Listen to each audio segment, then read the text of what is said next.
Joining us tonight, former Lieutenant Colonel Tony Shaffer, now Senior Fellow at the London Center for Policy Research.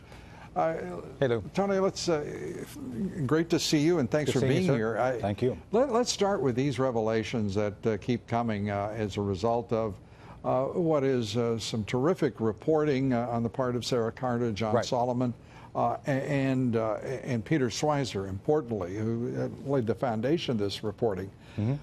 The idea that the Trump administration will not lift the gag order, that it's the Trump Justice Department now.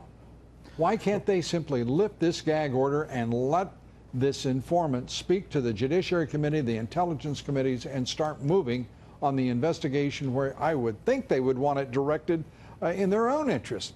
Well, there's nothing legally holding this guy back except this so-called agreement. I was talking to Victoria Tonsing, his attorney, the other day, and look, Victoria has made the point, I think repeatedly, this guy has the goods.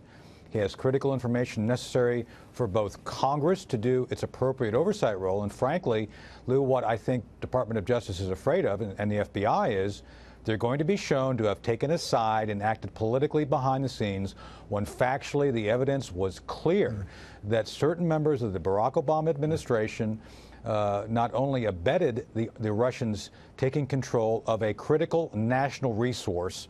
Well, I understand why the Obama administration wouldn't want this informant speaking.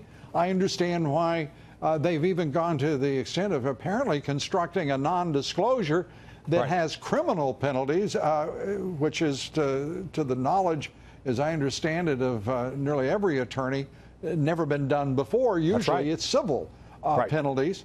But I don't understand why Jeff Sessions, the Attorney General of the Trump Justice Department, isn't lifting that non-disclosure right now and freeing this informant to tell the Judiciary Committee, the Intelligence Committees, and indeed the American people everything he knows about what appears to be one of the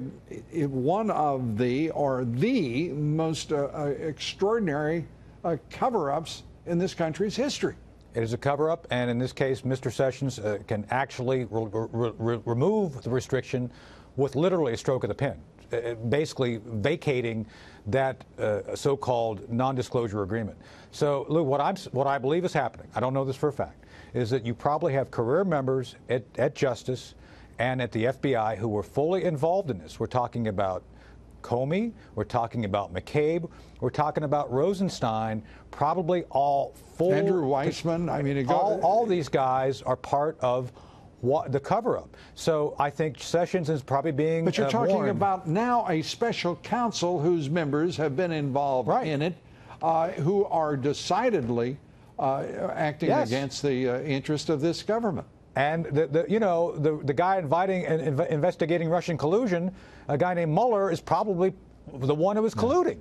And this is what's so insane about this and frustrating for all of us. So the only thing I can say is that President Trump has to find a way to invoke his authority and to override Jeff Sessions, period. That's what's got to be done. And the Justice Department, my goodness, this thing stinks to high heaven.